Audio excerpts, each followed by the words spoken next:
Sewaktu menyediakan khotbah ini pada pagi ini, salah satu daripada staf kami lah, Marita, dia memberikan saya pantun. Jadi saya mau bacakanlah pantun dia. Saya tidak pandai bawa pantun, tapi saya ingin pinjam pantun yang dia bagi dengan saya. Pantunnya berbunyi seperti begini. Alang-alang menyeluk pekasam, biar sampai ke pangkal lengan. Firman Tuhan jangan dipendam-pendam, lakukanlah dengan penuh kesungguhan. Jadi itulah pantun yang dia berikan. Berikan kemuliaan bagi Tuhan. Jadi pada pagi ini kami akan bercakap tentang sebuah khotbah yang bertajuk Semangat Juang yang Tinggi. Semangat juang yang tinggi itu memerlukan kesungguhan, seperti dalam pantun itulah. Alang-alang sudah kamu menyeluk pekasam kan? Jadi sungguh-sungguhlah ketika kita berjuang di dalam sesuatu hal. Tetapi saya di sini bukan bercakap tentang perjuangan cinta. Saya bukan bercakap tentang perjuangan apa, tetapi saya bercakap tentang perjuangan iman kamu. Iman kita dari segi rohani. Bagaimana kita berjuang dari segi iman kita? Pastinya kita perlu mendekatkan hidup kita pada firman Tuhan. Maka dengan itu kita akan mengambil contoh daripada kehidupan Ezra. Di mana Ezra ini berjuang. Dia memiliki semangat juang yang tinggi di dalam kehidupannya. Oleh itu yang pertama kita melihat. Semangat juang yang tinggi dalam kehidupan Ezra, dia bertekad untuk meneliti. Meneliti apa? Apa yang diteliti oleh Ezra pada waktu itu? Oke, jadi kita perlu memperhatikan dalam ayat yang sudah dibacakan sebentar tadi. Sebab nanti kita boleh salah faham apa yang dia tengok, apa yang dia teliti. Mungkin saja boleh jadi hal yang negatif ataupun positif. Oke, jadi kita lihat daripada Ezra pasal 7 ayat 6. Nah, Ezra ini berangkat pulang dari Babel. Ia adalah seorang ahli kitab, mahir dalam Taurat Musa yang diberikan Tuhan Allah Israel. Dan raja memberi dia segala yang diingininya. Oleh kerana tangan Tuhan Allahnya melindunginya. Kalau kita perhatikan daripada ayat ini, kita dapat memperhatikan bahwa Ezra itu mempunyai satu semangat juang yang tinggi. Dia meneliti, ataupun dalam ayat ini berkata, Ezra ini adalah seorang ahli kitab. Oke, perhatikan perkataan sana, ahli kitab, mahir dalam Taurat Musa. Dalam terjemahan bahasa Malaysia, ahli itu bermaksud seorang yang akademik ataupun terpelajar. Oke, ataupun orang bilang pintar lah. Oke, jadi artinya Ezra ini ketika dia meneliti tentang Tuhan ataupun belajar tentang Tuhan ataupun memiliki pengetahuan tentang Tuhan, dia tidak alang-alang. Tetapi dia berjuang dengan semangat yang tinggi untuk belajar tentang Tuhan. Jadi kalau kita perhatikan kehidupan Ezra, artinya kita boleh belajar sesuatu di sini. Untuk kita berjuang dalam iman kerohanian kita, kita perlu belajar seperti Ezra. Kita perlu memiliki satu semangat untuk menjadi seorang yang ahli dalam Alkitab. Seperti yang saya umumkan tadi, dalam hal apologetik, dalam hal mempertahankan iman. Kalau kamu ditanya Tuhan itu lelaki atau perempuan, seberapa ramai di sini kita dapat menjawab soalan seperti sedemikian. Ataupun kita menganggap, sebab Tuhan selalu kata, akulah Bapa yang baik. Jadi artinya Tuhan itu lelaki. Betul atau tidak Tuhan itu lelaki atau tidak? Jadi itu tergantung daripada bagaimana kita menjadi ahli ataupun mahir dalam pengetahuan Alkitabiah kita. Atau dipanggil, kita perlu memiliki satu dasar yang kuat dari segi teologi. Teologi itu maksudnya pengetahuan tentang Tuhan. Dalam bahasa Yunani, theo itu ialah theos, Tuhan. Logi itu adalah pengetahuan. Jadi semua ini perlu kita belajar baru kita dapat.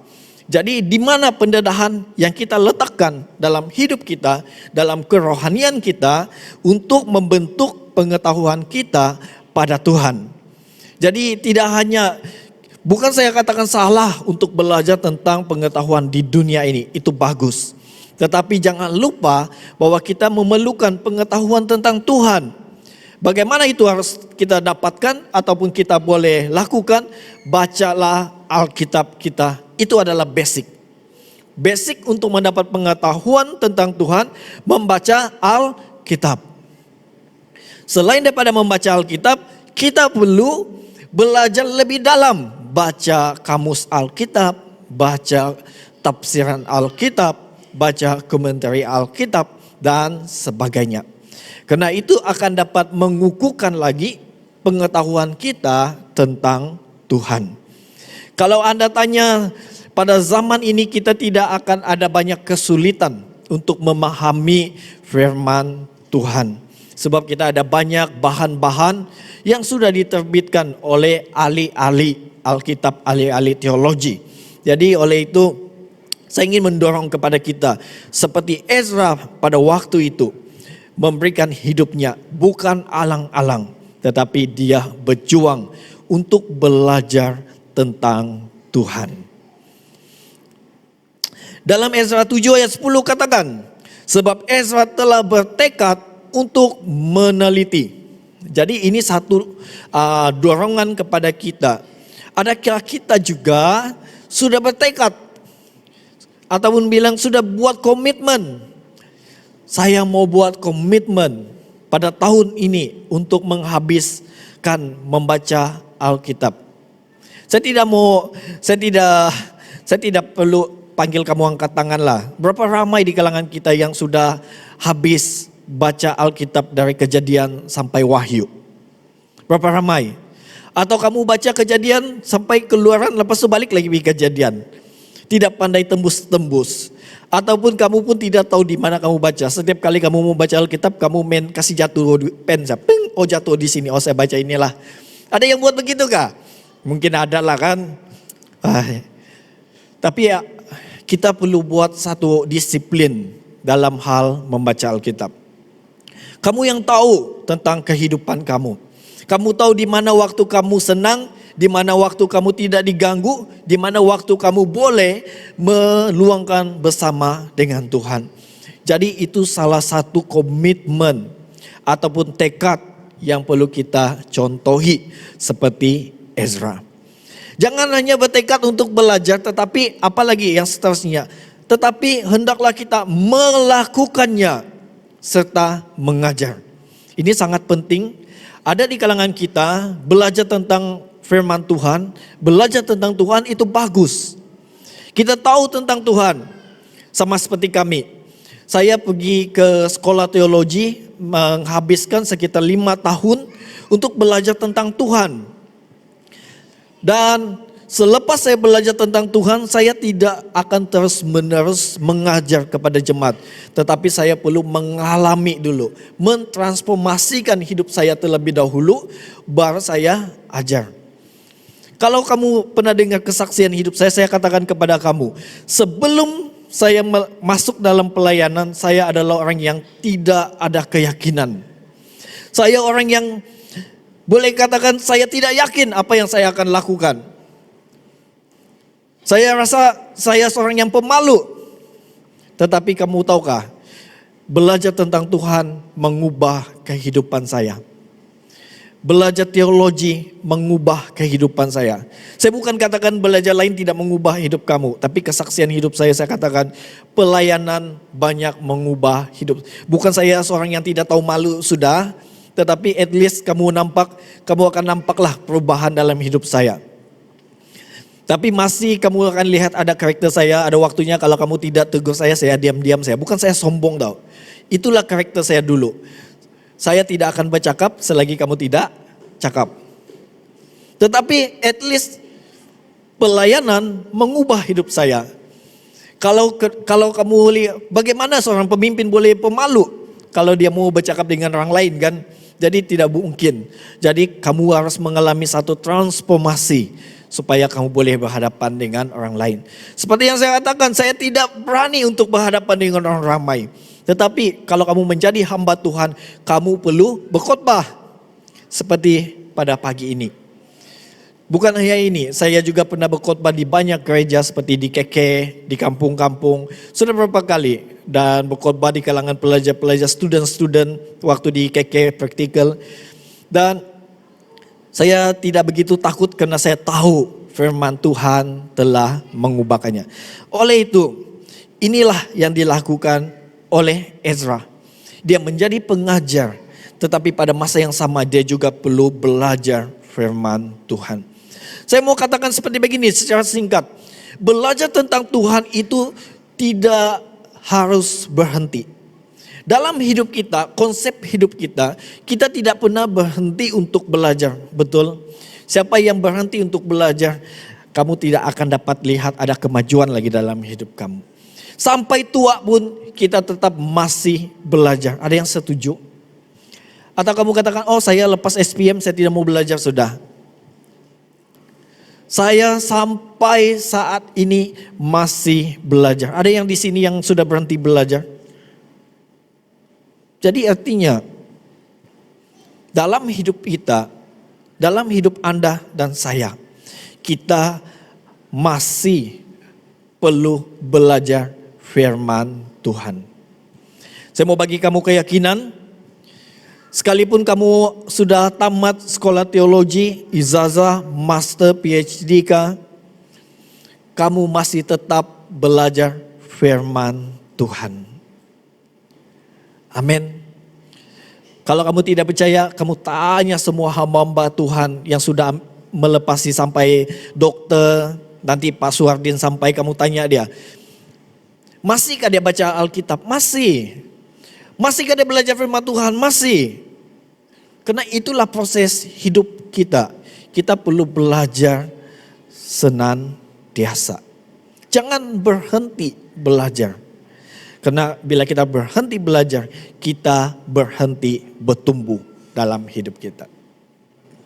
Maka dengan itu, itulah sebabnya kita perlu selalu membaca Alkitab sehingga pengetahuan kita akan bertambah dan kita akan bertambah hikmat di dalam Tuhan. Dalam terjemahan lain diterjemahkan dengan kata bertekad untuk meneliti. Dalam terjemahan lain dia diterjemahkan dengan kata mengabdikan hidupnya. Nah, perhatikan ini. Dalam bahasa Indonesia dia guna bertekad untuk meneliti.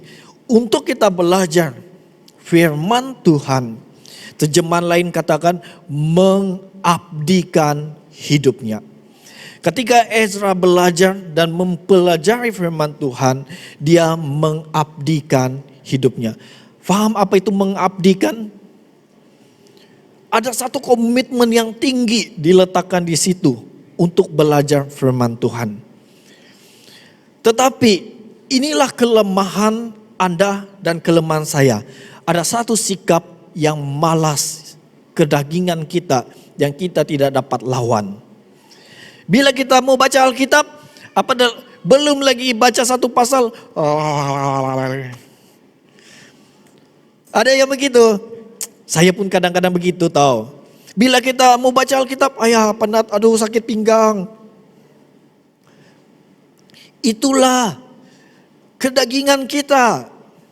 Tetapi ingatlah apa yang kita perhatikan daripada Ezra. Ezra ketika dia mengajar ataupun dia belajar tentang Tuhan, dia mengabdikan hidupnya. Bolehkah Anda mengabdikan hidupmu untuk belajar tentang Tuhan? Jika Ezra boleh melakukannya, saya percaya semua kita di tempat ini boleh mengabdikan hidup kita belajar tentang Tuhan. Jadi inilah semangat juang yang tinggi daripada kehidupan Ezra. Apakah kesan yang kita lihat dari pengabdian hidup Ezra belajar tentang Tuhan? Dia berhikmat. Saya mau katakan kepada kita bahwa hikmat datang daripada Tuhan. Dalam bahasa Yunani hikmat itu disebut Sophia. Ada yang nama Sophia di sini? Kalau kamu punya nama Sophia artinya nama kamu itu adalah orang yang berhikmat. Oke, jadi mungkin nanti bagi suami istri kalau ada anak nanti mau cari nama, ada sudah nama Sophia. Kalau perempuan lah, oke. Itu maksudnya berhikmat. Jadi kita harus tahu bahwa hikmat itu datang daripada Tuhan. Dalam Alkitab ada satu contoh tokoh yang sangat terkenal, yang penuh hikmat, yang hikmatnya tiada tandingan. Siapa itu? Salomo. Betul? Tidak ada orang yang berhikmat selain Raja Salomo. Itu Alkitab jelas katakan. Dan saya mau katakan kepada Anda, Tuhan juga akan memberikan kepada kita barang siapa meminta kepadanya. Dalam Yakobus pasal 1 mengatakan, barang siapa kekurangan hikmat, hendaklah ia memintanya kepada Tuhan, karena ia akan memberikannya. Jadi mungkin Anda pernah juga terlintas ataupun berpikir, apakah manfaat belajar daripada firman Tuhan? Seperti saya katakan tadi, Ezra ketika dia belajar mengabdikan hidupnya kepada Tuhan, dia berhikmat. Mari kita lihat dalam Ezra pasal 7 ayat 25. Inilah bukti bahwa Ezra itu berhikmat. Hikmatnya diakui, hikmatnya dilihat oleh Raja Artasasta. Dalam Ezra pasal 7 ayat 25, sini saya mau bacakan. Maka engkau, hai Ezra, angkatlah pemimpin-pemimpin dan hakim-hakim sesuai dengan hikmat Allahmu yang menjadi peganganmu, supaya mereka menghakimi seluruh rakyat yang diam di daerah seberang sungai Efrat, yakni semua orang yang mengetahui hukum Allahmu. Dan orang yang belum mengetahuinya haruslah kau ajar. Raja Artasasta di sini mengenali bahwa Ezra ini berhikmat. Di sini katakan sesuai dengan hikmat Allahmu yang menjadi peganganmu. Ketahuilah bahwa hikmat adalah daripada Tuhan. Jadi melalui belajar firman Tuhan, Ezra berhikmat. Jadi hikmat Ezra disedari dan dikenali oleh orang sekelilingnya. Jadi saudara-saudari yang dikasihi Tuhan, kalau Anda menjadi orang yang percaya yang penuh hikmat, itu akan memuliakan nama Tuhan. Amin. Mungkin dalam hidup kamu berjaya, kamu cemerlang, dan orang lain nampak, mereka akan memuji Tuhan seperti yang dilihat oleh Raja Artasasta. Saya tidak mau sebutkan nama, tetapi kita tahu pada minggu yang lalu pelajar-pelajar sekolah kita mengambil keputusan SPM. Dan ada banyak di kalangan pelajar-pelajar kita, termasuk dari jemaat kita, yang mendapat keputusan yang cemerlang. Melalui keputusan yang cemerlang, orang dapat mengenal bahwa Anda berhikmat. Ataupun kita bilang pandainya anak ini. Dari mana kepandaian itu datang? Itu datang daripada Tuhan. Karena hikmat yang kamu tunjukkan dilihat orang lain, maka ada segelintir orang yang melihatnya dan berkata, ini anak Tuhan. Amin. Jadi itulah saya katakan, jika kita mau mencari hikmat, carilah hikmat di dalam Tuhan, karena Tuhan akan memberikannya. Oleh itu saya ingin mendorong kita supaya kita memulakan satu langkah disiplin dalam hidup kita. Mulailah belajar firman Tuhan seperti Ezra. Latihlah hidup Anda dan hidup saya untuk membaca Alkitab. Kalau mengantuk, lawanlah roh mengantuk itu. Kalau rasa bosan, lawanlah roh yang bosan dalam hidupmu. Kalau rasa tidak paham, berdoalah. Karena Roh Kudus akan memberikan pemahaman kepadamu. Tapi apa yang paling penting adalah pilihlah untuk berkomitmen untuk membaca firman Tuhan siang dan malam. Saya mau bacakan dalam Mazmur 1 ayat 2 hingga 3. Apa akan terjadi kepada orang yang rajin merenungkan firman Tuhan dalam hidupnya? Dalam Mazmur 1 ayat 2 hingga 3, Anda boleh buka Alkitab ataupun dengarkan. Di sini katakan, tetapi yang kesukaanku ialah Taurat Tuhan, dan merenungkan Taurat itu siang dan malam.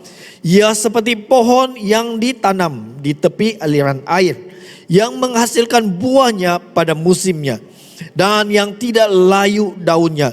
Apa saja yang dibuatnya berhasil. Perhatikan ayat ini.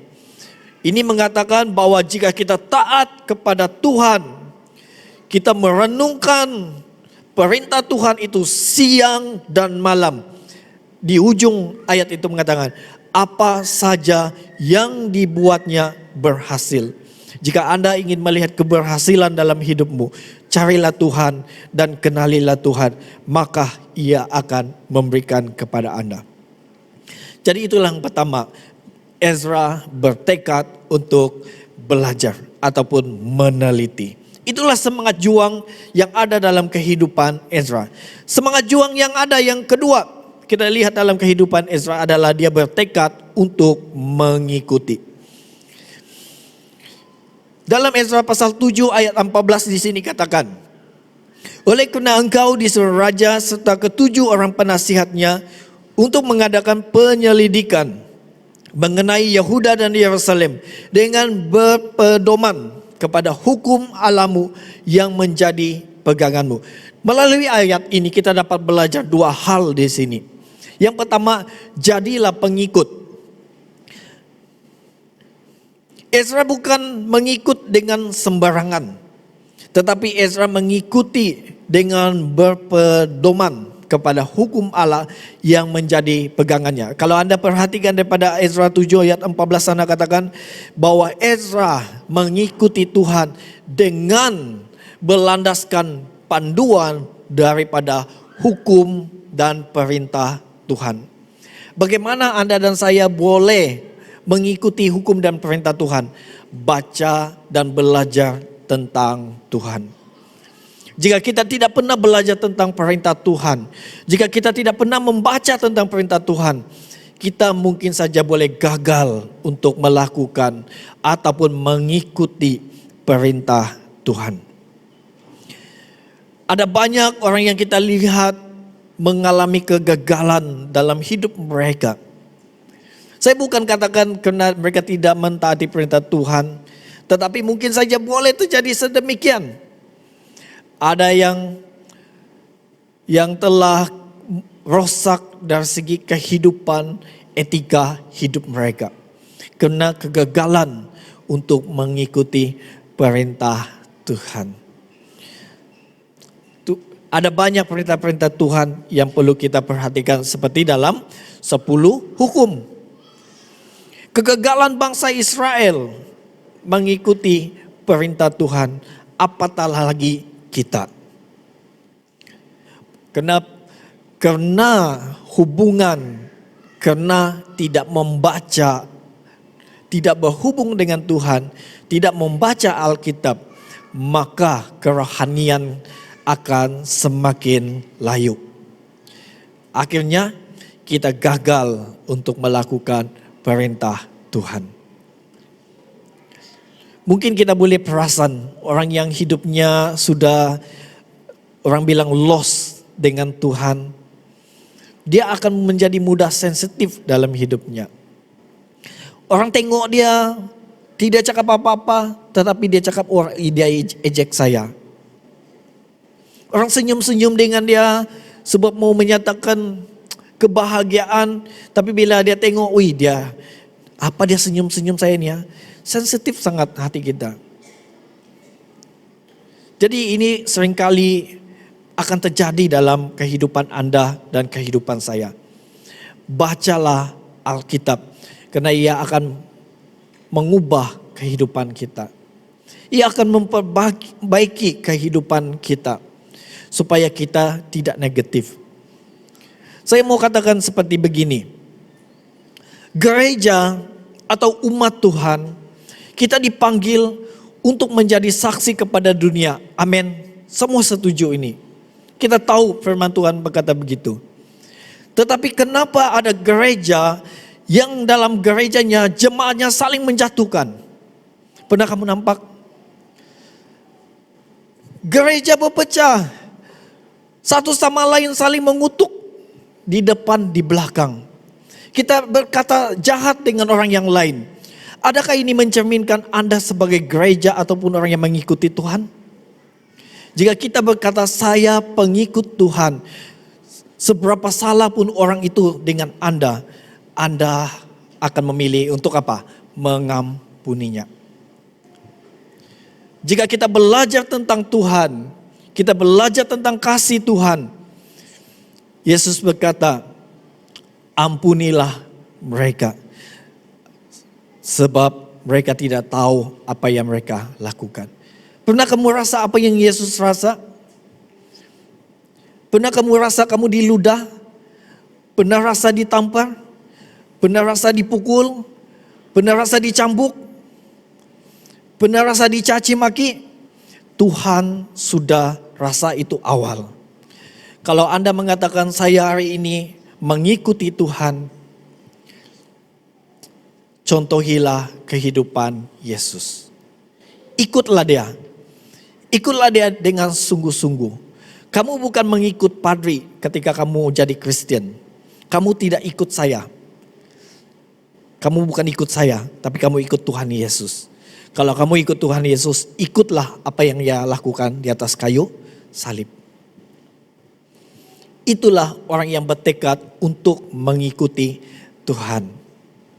Jadi oleh itu kita akan dapat melihat orang yang mengikuti Tuhan, gereja itu akan menjadi cahaya yang besar.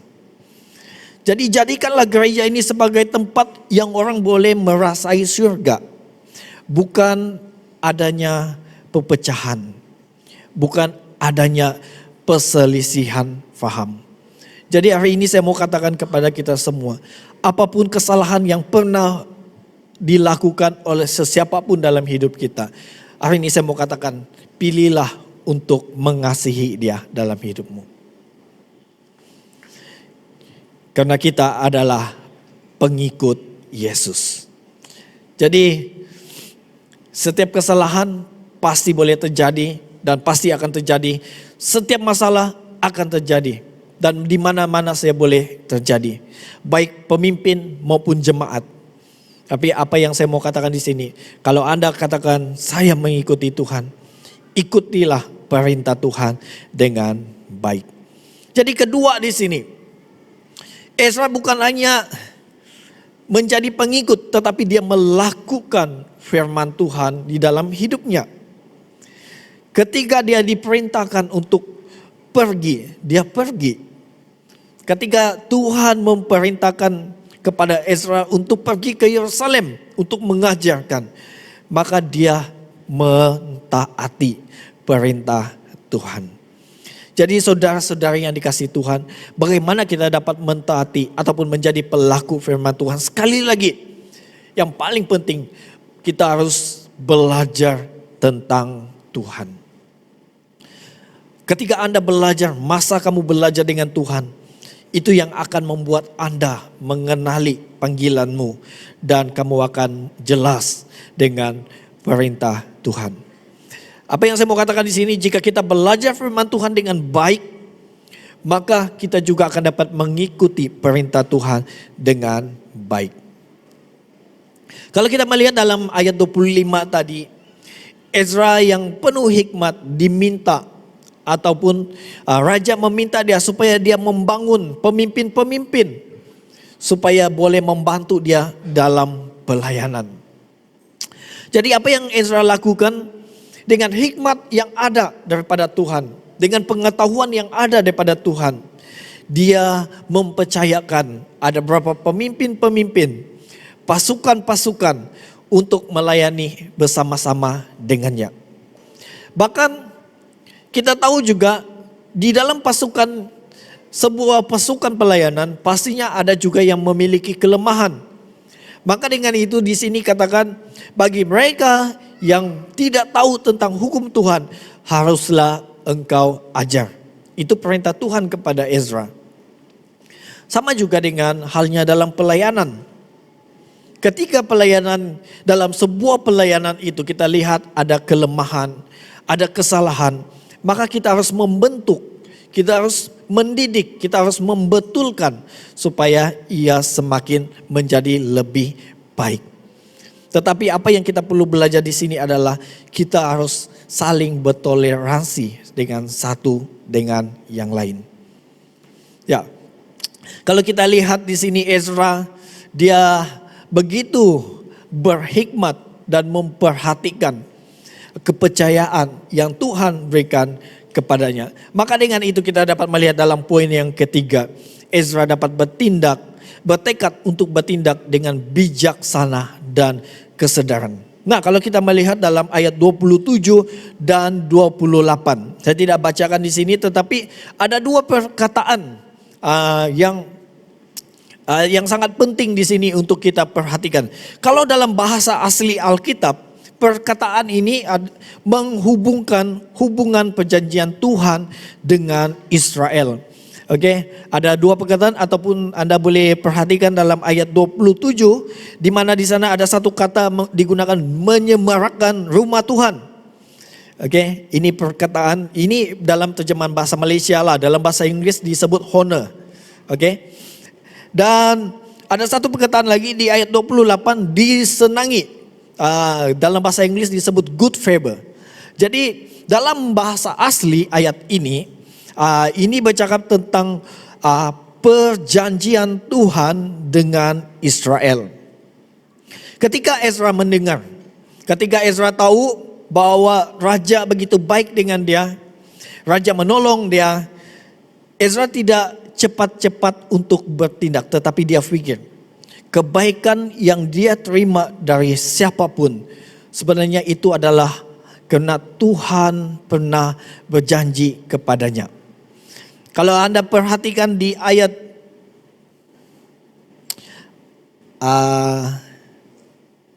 kejap.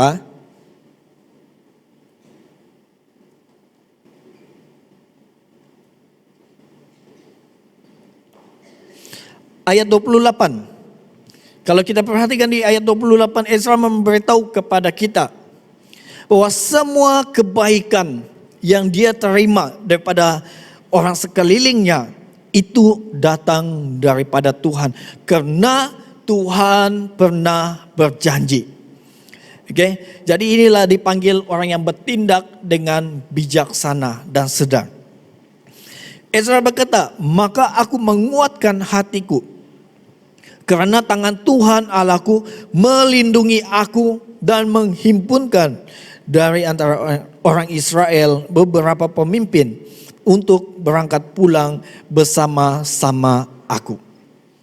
Jadi di sini Ezra ketika dia menerima kebaikan daripada orang sekeliling dia, memang dia tahu ada orang yang baik bersama dengan dia. Tetapi di sebalik kebaikan itu dia sadar bahwa sebenarnya ada satu lagi pribadi yang sudah berjanji untuk memberkati dan memulihkan hidup mereka, yaitu Tuhan ataupun Allah mereka. Sama juga halnya dengan kita. Maka kita perlu sedar di atas semua yang berlaku dalam hidup kita, di atas semua kebaikan yang berlaku dalam hidup kita, sebenarnya itu karena Allah pernah berjanji kepada kita.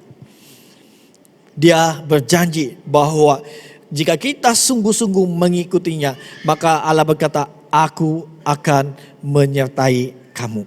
Nah, jadi kenapa juga selain daripada itu, kenapa Ezra dia tahu bahwa Tuhanlah yang memberkati hidupnya.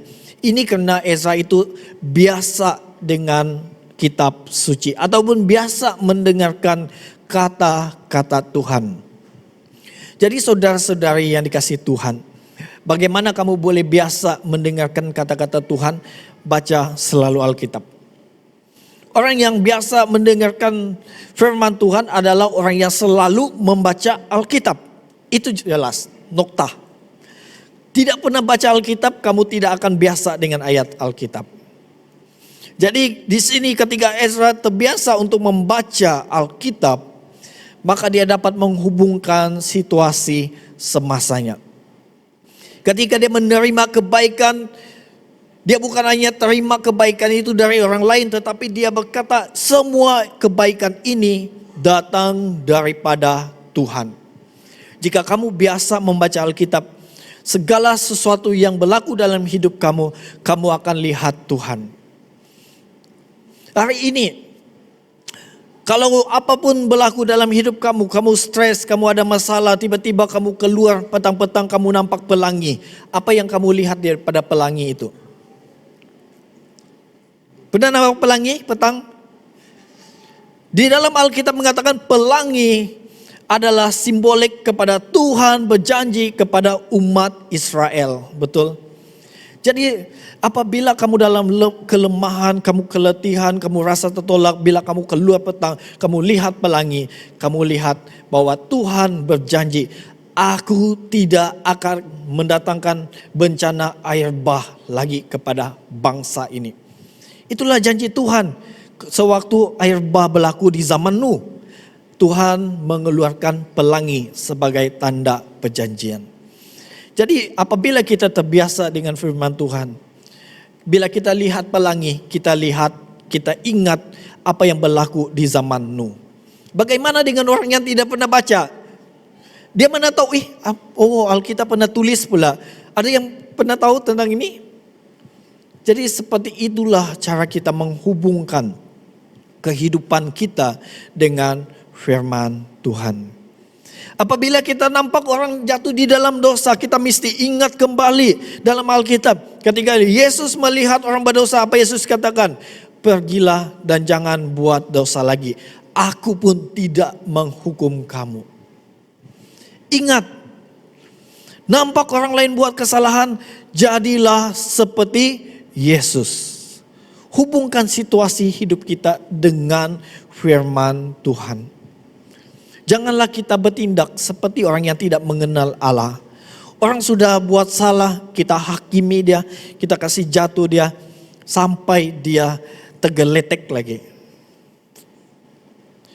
Jadi saudara-saudara yang dikasihi Tuhan, saya mau mendorong kita, supaya dalam setiap situasi hidup kita, mari kita bertindak dengan bijaksana. Biasakan hidup kita dengan firman Tuhan. Biasakan pegang firman Tuhan dalam kehidupan kita. Supaya setiap situasi yang jahat, yang tidak baik, yang melemahkan, bila kita lihat, kita ubah situasi itu menjadi damai dan surga. Amin. Itulah sepatutnya gereja.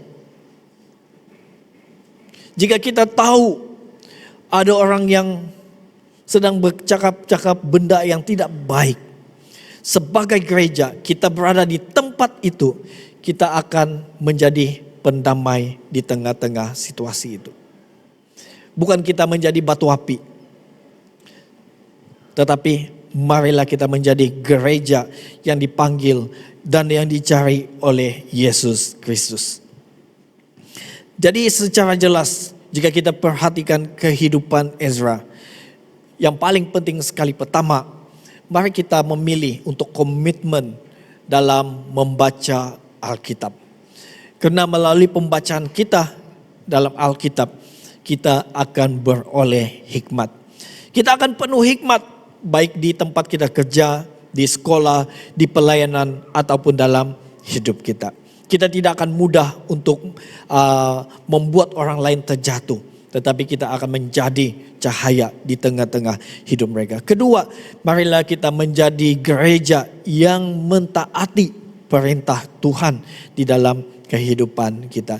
Dan yang ketiga, marilah kita menjadi gereja ataupun seorang pribadi yang hidup bertindak dengan bijaksana, biasa dengan firman Tuhan. Karena kita adalah orang yang selalu merenungkan firman Tuhan itu siang dan malam. Mari kita siapkan hati kita menyanyikan lagu ini. Kita mau katakan bahwa kita rindu dan mau untuk merenungkan firman Tuhan itu siang dan malam. Katakan, Tuhan, saya mengasihi Engkau dengan segenap hatiku melalui renunganku siang dan malam. Mari kita berdoa. Terima kasih Tuhan untuk kehidupan Ezra. Karena kehidupan Ezra memberikan kami satu contoh yang sangat baik bahwa kami perlu belajar tentang Tuhan. Melalui pengetahuan tentang Tuhan, kami akan berhikmat. Melalui pengetahuan tentang Tuhan, kami dapat mentaati perintah Tuhan dalam hidup kami. Sekalipun ada waktunya kami mungkin akan mengalami kegagalan untuk mentaatinya, tapi kami berdoa melalui pekerjaan Roh Kudus akan menguatkan kami. Sehingga melalui hikmat yang datang daripada Tuhan, kami akan dapat bertindak dengan bijaksana dalam hidup kami. Dan kami sadar bahwa segala sesuatu yang berlaku dalam hidup kami perlu memulainya dengan membiasakan hidup kami untuk membaca firman Tuhan. Terima kasih Bapa, inilah doa kami. Dalam nama Yesus Kristus kami berdoa. Amin.